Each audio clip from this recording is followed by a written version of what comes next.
Good afternoon guys.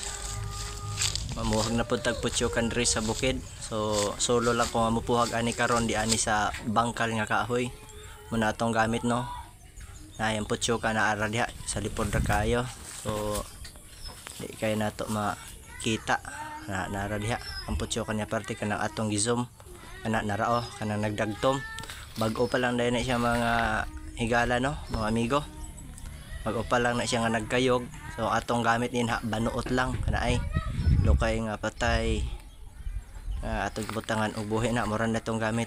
Mura ta magdabok-dabok res obos. Mura na itong gidala na muna mga higala oh.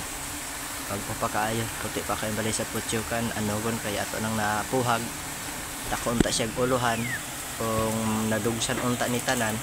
Daghan-daghan unta taghuag nga dugos.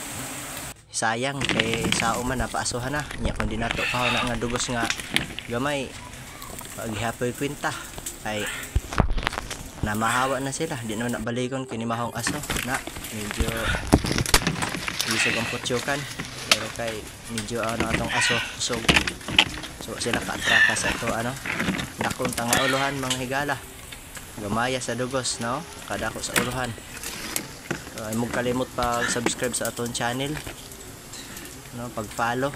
Salamat. God bless.